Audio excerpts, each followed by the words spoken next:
Our only interest is proper and meaningful oversight for delivery of services to the Kenyan people. The others are only bothered about what they will steal. They want to steal from hospitals.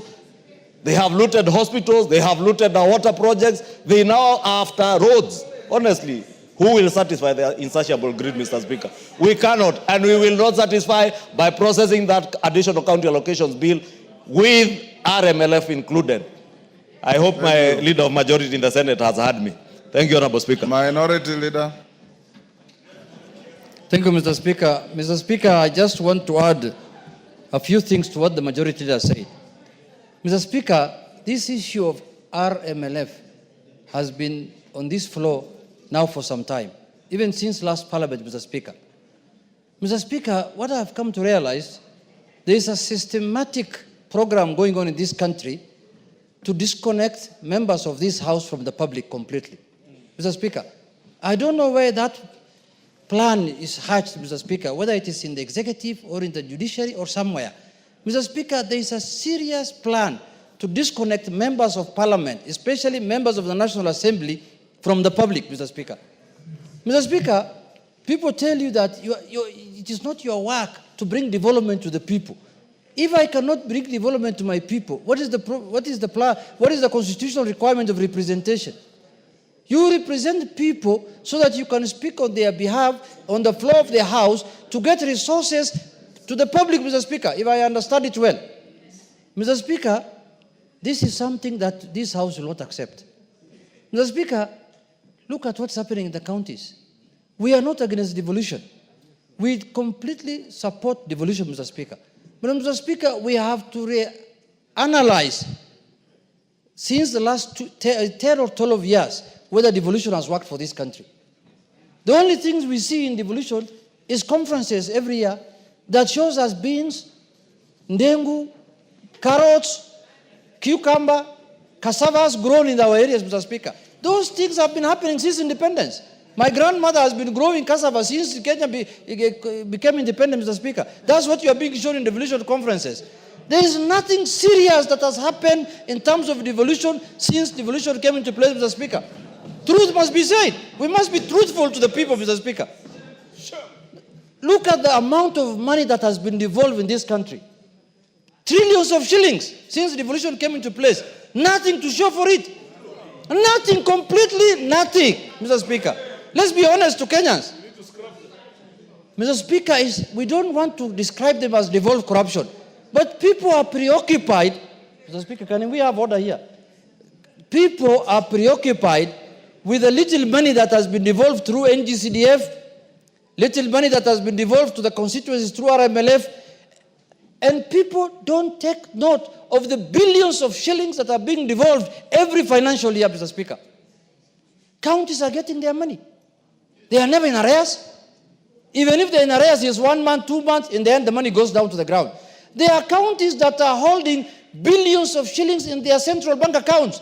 I was reading in the newspaper the other day that there are counties that have not spent 48 billion shillings, Mr. Speaker. They are lying idle in their account. And they are still demanding for more money. They're saying, oh, the national government has not devolved.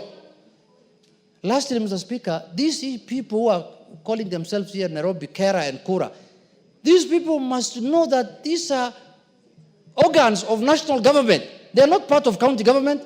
They are oversighted by this House. This Director General of Kera, Mr. Speaker, this man is a joker. I can tell you for true. He thinks that he is supposed to report to counties. Which governor oversights him? Which county government oversights him? That man must be dragged here to this House under full committee of the full House, Mr. Speaker. And he must be told in no certain terms that he is supposed to report and to the National Assembly, Mr. Speaker.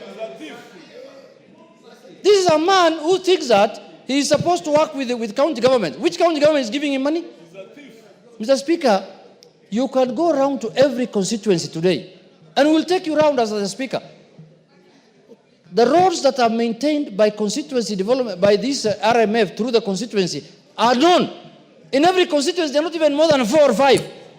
Majority of the roads are classified as county roads, and they're in pathetic condition, all of them. And they're asking for the RMLF for the constituency.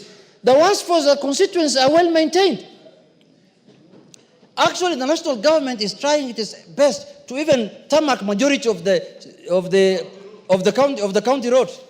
Mr. Speaker, we cannot take this thing anymore lying down. We will put our foot down. We are tired of these shenanigans of counties and judiciary all the time saying CDF is unconstitutional, and these people are enjoying their monies.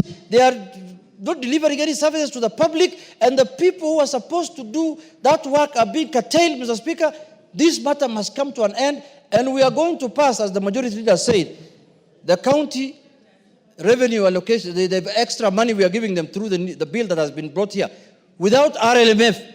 If they don't want money, the bill will get stuck here for good. You can continue with the one that you have been given at the beginning of the year. And I want to tell the Council of Governors, please, don't joke with members of parliament. They have been elected just like the way you have been elected. Your votes, we got votes the same way you got votes. Some of you, we just go through waves. You know, there are people who are saying, when the new constitution was being formulated, governors should have been appointed job. There are people who are saying that. Yes. We can amend the constitution. Yes. If need be. Yes. So, Mr. Speaker, in conclusion, we are saying, let us respect everyone's work as enshrined in the constitution and in the laws, Mr. Speaker, and we must make sure that we are not supposed to be made like we are not supposed to bring any development to our constituency. A governor told me, Mr. Speaker, he told me on my face that, you know, your work is representation and oversight. You are just to go and make noise in parliament. That is all. That's your work. You don't have any other work. I told him, my friend, when we are going to do the division of revenue bill, we will give you very little money if you talk like that. That's when you'll realize what power has the constitution given to the National Assembly. So, Mr. Speaker, we support the devolution, but the county, what is this thing called? The Council of Governors. These are more first thing first. It's not in the constitution. I don't know, it's in the County Government Act or something, Mr. Speaker, which we can repeal even that one. They must respect members of parliament henceforth. And that is not anything we are begging for. Mr. Speaker, it's an order, and we will stand firm to make sure that our constituency gets development as required by law. Thank you, Mr. Speaker. Your leaders have spoken. Can we end there and go to some other business? Yes. Yes. Yes, Caroli, what is it? Much, Honorable Speaker, for giving me this opportunity. I'll add on to what Honorable Melia